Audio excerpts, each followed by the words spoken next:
Welcome to the Your Life After Tech podcast. This is episode 8.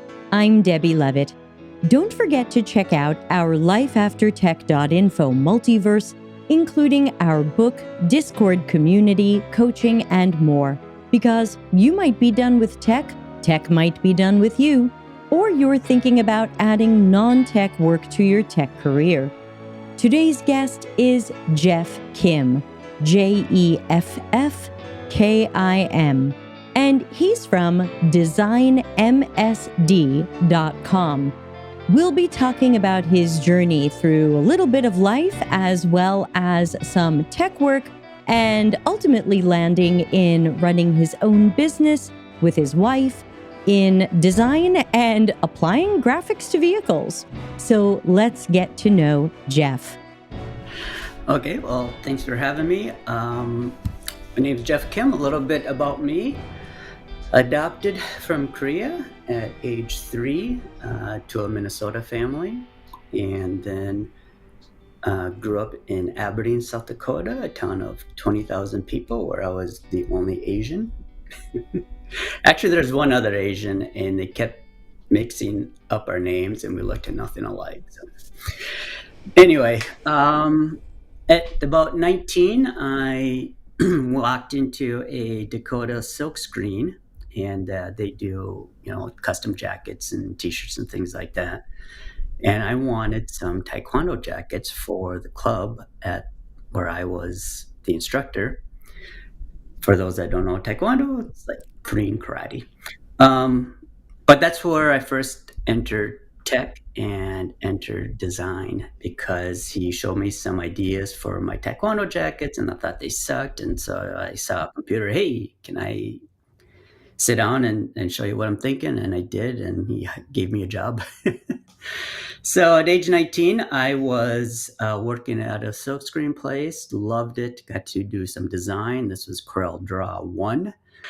So that got me into design, really loved it. And then from there, ended up in college at St. Cloud State University, and Motley Crue sings about it. So it's a pretty fun college.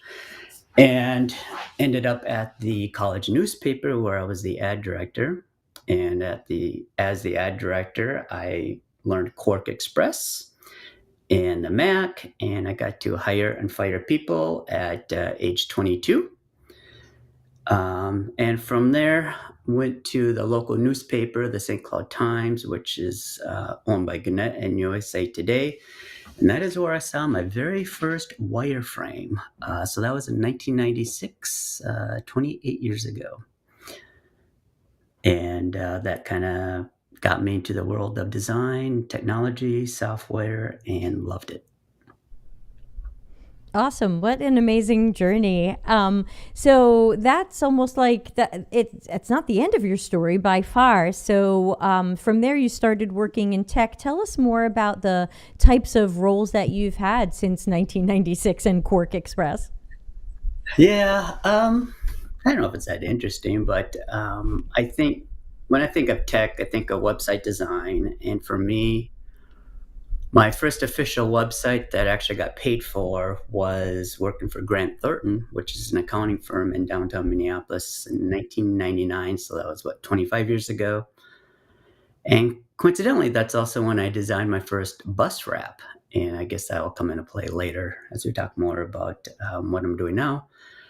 But that's also where I met my mentor, Tony Harris, big guy, awesome guy, and he kind of defined the word charisma. I've never really met anybody like him before, and he would always tell us stories, great storyteller, and one of them was how he was the bodyguard for Prince. So he had some fun stories about that. From there, I found a company called Magenic, and Magenic is a local IT custom software development company, mostly Microsoft Stack. They had about 1,000 employees, 8 offices around the country, and 1 in the Philippines. And I was lucky enough, they sent me to the Philippines to help manage their 100 consultants. So I highly recommend the Philippines because I got to go scuba diving every weekend. And so I was at Magenic for 12 years. And while I was at Magenic, um, worked with some great clients in the UX field. Charles Schwab, Wells Fargo, Ernst& and Young, even Ferrari. Would go out to their offices in New York, so that was a lot of fun. And I guess I would have stayed at Magenic and UX because the people were fantastic, the leadership was fantastic until they sold to a big consulting firm. I think they have 300,000 employees, this consulting firm, and everyone just hated it. Mm. So everybody bailed, and I always think of Titanic when everyone jumps off the sinking ship, and I always remember that one scene when the guy bounces out the propeller. Well, that's kind of what we felt like. Oh, So ouch. everybody bailed, me included. Um, they just took what was a fantastic company of 1,000 employees and just, I don't know, turned us all into a bunch of numbers. So after Magenic, ended up with some ad agencies, and then my last ad agency was a place called V Shift in New York City in Koreatown. So my wife and I would go out there couple times a month, and she would get her haircut. We would enjoy all the Korean food. By the way, my wife is also an adopted Korean.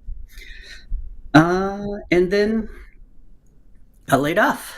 So this was October of 2023. I got an email from HR saying, "Hey, let's schedule this call for this afternoon." I go, "Ah, shit." Ooh, this afternoon, that's not a lot of notice. None at all. And I go, "Oh, crap." And showed it to my wife, and she's like, got this worried look on her face because, at this time, they were, that was the highest salary that I've had so far. And so that was kind of like, hey, this is it. But got the email, showed to her, and sure enough, got on the phone and we're gonna let you go as of now. I go, really? And then they let some other people go at the same time, and it's like, wow. So that's when I really started feeling where I didn't have any control. It was like outside factors, and I was doing a great job. They said my performance was awesome. I was doing a lot of work for Charles Schwab, and they loved my work, and so it wasn't that. It's just a financial thing, and so yeah, they let it go about 6 of us, I think. So anyway, that's kind of the trigger to set me off to leave tech. Yeah, that's unfortunately too common. And we're speaking in November 2024, so that layoff was about 13 months ago. So when did you Correct. start thinking, maybe I'm done with tech, or maybe tech is done with me? Maybe I should move into something else? Well, I didn't start thinking about it till that email. Mm. Because I thought I liked the UX world and tech, and I thought I liked, just staying in that realm because it's comfortable. I was good at it, and I still enjoy doing it. A couple of things I didn't enjoy, and then they kind of stood out to me more as I was reevaluating life. um, I just remember, especially after COVID, I enjoyed the people interaction. So a lot of the workshops that I would help lead, to gather requirements, things like that. You're in a room full of people, and you would do, your sticky notes and your real whiteboards, not Miro or anything like that. Real whiteboards, lots of sticky notes, and a lot of back and forth where you can read people's body languages. If somebody's not speaking up, you can look at them and say, "What do you have to say?" A little bit harder to do on video calls, I think. And so after COVID, pretty much everything went to video, as most people know, and we started to lose that interaction. And I didn't realize how much I missed that until I'm sitting on, sometimes 5-hour phone calls, sometimes 8-hour phone calls, and it's just like, God, there's got to be more to life than this. I don't know if God put us on this planet to, sit on a Zoom call for 8 hours and bang your forehead on the desk. But anyway, so started thinking about that more and figured I wasn't necessarily done with tech, but it just made me start looking at it differently. Yeah, so then how did you get started on your new path or new old path as it may be? Well, not really old path. It is definitely new. Um, so in February of this year, God, that wasn't even that long ago, was it? So Nine what's it, months? November? Yeah, so 9 months ago, I guess we could have had a baby. 9 months ago, we had an Airbnb in Vegas because we wanted to get away from Minnesota winters. By the way, we live in Minneapolis. Um, so we rented an Airbnb for a month, had all of our kids come in, had a nice little pool and a little 7-hole putting green in the back. Really nice place. Oh, by the way, if you are in Vegas, you have to try the cup of bread at Rise and Shine. Anyway, so we were looking at businesses to buy because we had just sold our business January 1, and that was an event rental business where we did the big tables, tents, chairs for large corporate events. Very successful. My wife has been in that industry since age 9, and I married into it, and so we were able to get out of it, and we were looking at our next adventure. So while in Vegas, she was looking at various websites for businesses for sale, franchises for sale, that kind of thing, and she found a sign company in Minnesota. So we looked at that, and then we actually made a few visits to the place. Probably out there 3 times, and one of the times we got to kind of watch the day in the life of the owners and what they did with the sign making and things like that. And I didn't really think about signs before, and so we found we really enjoyed it, and we made an offer. They were also selling their building at the same time as like a 15,000 square foot building. So we made an offer on that too, and things fell through. It didn't work, but we got to realizing that we liked the idea of a sign company because it takes advantage of my creativity. I like the idea of being able to see something come to life, something tangible. Whereas in the digital world, it's all kind of fleeting, here 1 second, gone the next second. And we also knew in the new business, we had a good idea of what we didn't want because of our event business. And we knew we didn't want something so seasonal. My wife would have to hire, 20 college kids every summer. And, that comes with its own pros and cons and just kind of gets old. And events in Minnesota go way down when it's 20 below zero. So we knew we didn't want something seasonal. So we knew that we Fewer didn't tent want. rentals. Yes. We knew we didn't want to deal with the general public as much. We always found in our event rental business working with companies and corporations was much easier than working with a bridezilla in a wedding and families not communicating with each other, or one person's yelling at us to do it this way, and then another person, the mother-in-law, is yelling at us to do it another way, and it's like, who do you listen to? So we knew we wanted to work more with business, and that's why this sign company appealed to us. This is getting a little long-winded, but anyway, so we like I'm signs, enjoying it. and so then we started looking at sign franchises after the first deal fell through. And so my wife, Kim, suggested Speed Pro. And for those of you that don't know Speed Pro, they are a sign franchise that specializes in large format printing and vehicle wraps. And they have 150 locations around the country. And we went pretty far down that path, becoming a franchise. We have the franchise fees, you have a tech fee, you have a marketing fee, and then you have your royalties on your monthly sales. And well, that's all well and good for folks that may not know about business. It's a lot of hand holding. And so as we got further down that process, we got to learn that, what? We know enough about business that we probably wouldn't need them after a year. And so, what? I think we can do this on our own. And so they awarded us the franchise, and then they sent this big, huge contract. And my wife looked at the contract a little closer, and there were all of these, clauses like you're committed for 10 years, and it automatically renews. If you want to get out of it earlier, you have to pay 3 years of royalties up front. And then they own your clients, they own your equipment and all this stuff. And it's like, oh man. I don't know if this is for us. So we decided to do our own thing. But here's a funny side note. The franchise operator who's in charge of opening up all the locations around the country, they awarded us the Minneapolis territory, well, which was great because there's 4 other speed pros in the Twin Cities area. And so they gave us the Minneapolis territory.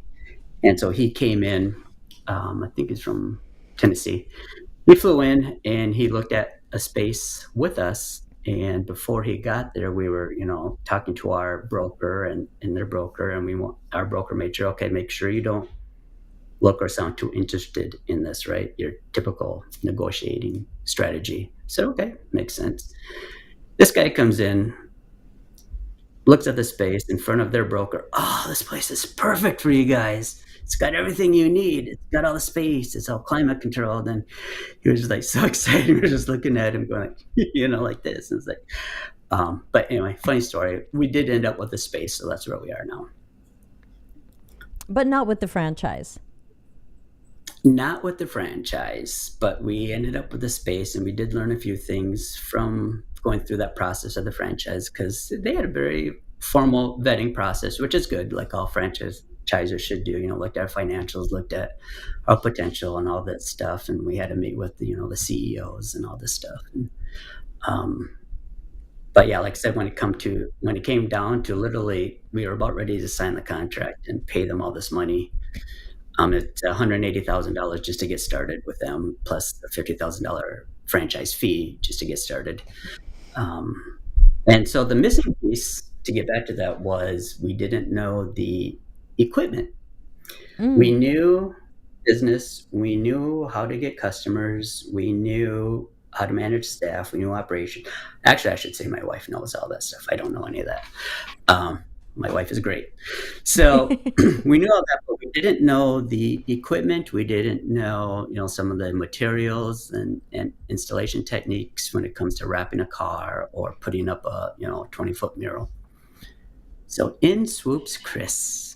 So Chris Berg, shout out to Chris Berg from GSG. He actually sells all of the equipment to the Speed Pros, and he actually provides all the training. He also provides all the training of the equipment to the Speed Pros and all the other printing companies in our area. It's like, holy crap. So he came in, we had coffee with him, saved the day, because that was our missing piece.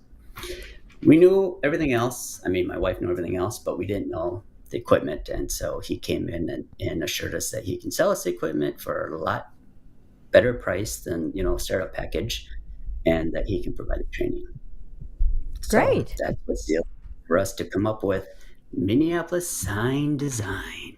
Yeah, designmsd.com, which we'll have in the show notes. So when did you officially open the doors? Well, we started selling way before, because that was the one things that we learned going through that franchise process, is to start selling before you open the doors, because it's not like a McDonald's. You don't open the doors and everybody is waiting at the doors. So we started selling before that, started joining business networking groups, reactivated LinkedIn. My wife, Kim, started, contacting all the people that she knew from the rental business and the rental industry. So we had a few projects already going, and then I worked with local Speed Pro to do some van wraps before our doors opened, and so that worked out really well. And then we opened up our doors 30 days ago. Wow. So we moved into our 5,000 square foot space October 15-ish. Congratulations. Yeah, thanks. It's been a lot of fun setting it up and finding used furniture on Facebook Marketplace. Oh my gosh. That's a separate podcast, I think. I wanted to ask if this business for you and or your wife, if it matches any of your core personal qualities or your personality traits. Yes. I think the biggest one is just that creative bone in my body that I started, at age 19 in that silk screen shop in QuarkXPress. So I get to use that. I also think it just kind of gets me off my butt, with with technology, most cases, you're sitting at the desk, all day long, pounding on the keyboard, moving the mouse around, playing with pixels. And so it just gets me out and about. Yesterday I was on site at a business putting up, window film, window perf, that's kind that you can look out of, but you can't really see in. It's got some nice big bold designs on it. So I was out Hmm. there, putting that on. Is a little cold, but again, gets me off my butt. I've already lost 10 pounds since we've opened up. I'm jealous. um, yeah, and so I guess the other personality trait is I just love learning something new. I mean, I'd never wrapped a car before. I've took a car wrapping class that the same Chris Berg recommended, and took a car wrapping class. Shout out to Ken Burns. He was awesome. Showed us all how to wrap cars. And then I took another class in Chicago, learning how to apply window film, learning how to apply flare graphics, learning how to apply stuff on cinder block. So eventually I want to do a big outside mural on our cinder block on the outside of our building. And for those that wonder if they want to do something like that, what's really great is that permitting is a lot easier for your city because it's considered temporary, not permanent. So, Ah, nice. yep, something to know. So, yeah. Thanks. I like that. Thinking about the arc of kind of shifting from some of those traditional consulting and tech jobs into more of the sole proprietor or couple proprietor type of business, is there any mistake or regret or something you wish you could do over? Yeah, I should have done it sooner. I shouldn't have waited for an outside trigger, like being laid off. But the thing is that I didn't know I wanted a sign shop, so it kind of took that outside influence to help that. But I mean, I'm 52, and it would have been cool to have started this sign shop, at 42. So Got it. Start sooner. It's at almost everybody I've interviewed so far has said the same thing. yeah, well, they always say too, what do you like about retirement? I wish I would have did it earlier.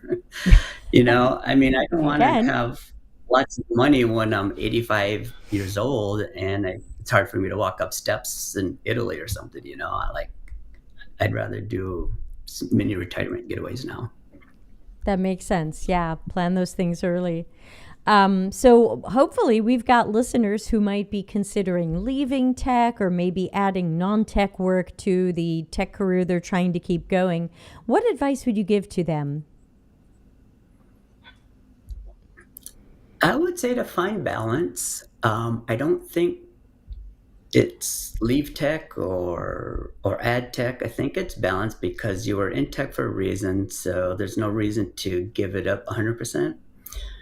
And I just think you'd be surprised, how your tech skills, will transfer to something else. I think it comes down to, at least for me anyway, problem solving. And I know it's kind of cliche, but so I guess an example I have is when I was running a workshop in Connecticut. It was for a company that handles relocation for their employees, for like employees of Microsoft, Google. You're looking at the problem and trying to narrow it down because there's all sorts of them, and then you're trying to come up with solutions, based on your experience and based on best practices, based on what you think will work best for people, using or interacting with a site like this, because the site had to have notifications, keep track of tasks. It also had to know when to offer Spanish speaking classes to spouses when you're relocating to a new country. So pretty sophisticated technology behind it.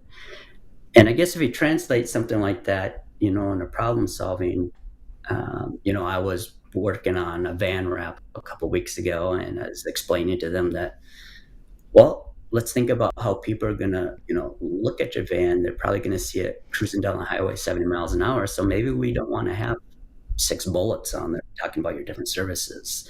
Let's concentrate on your brand, elevating that. We came up with a tagline that said, award-winning remodeling. So let's focus on that and make that, more pronounced instead of trying to list out all your services, because it's not a brochure. Brochures, people have time to just kind of sit there and, digest it and, think about it, but don't have that with their mobile billboard. So again, I think tech skills can translate real well into other things. Yeah, it comes back to, especially for those of us coming from creative work or design or UX and things like that, so much of it, I think, comes back to problem finding and problem solving. Exactly, yeah. So we are wrapping up, and I always like to ask how people can get in touch with you, follow you, do business with you. Where can we connect with you? Well, it's funny because I just got awarded to be on a reality show What? competition. Yeah, it's called The Blocks, Blox, and it's on Amazon Prime. I think this is their ninth season or something like that. So I'll be in Oklahoma in February talking about, our sign company and things like that, because they they call it the largest competition reality show on the planet for startups. So I Okay, don't know when it comes out. congratulations. Yeah, but I'll be filming in February. But otherwise, our website's the best, designmsd.com, and you can follow me on LinkedIn, Jeff Kim. So That's where I ran into you. Um, yeah. well, well, great. So any last words for our listeners? Well, that's a pretty open-ended question. Why not? um, I guess if no matter what you decide to do, or if you're on the fence on something, just do it. I saw something on, I don't know where, but for the first 6 months of doing anything new, you're going to be horrible at it. Whether it's a new job, new skill, whatever, just do it and keep pushing through, and you'll be glad you did. Excellent. Jeff, thank you so much for being on the podcast. Yeah, thank you. It's whatever, and it's never. Is it better?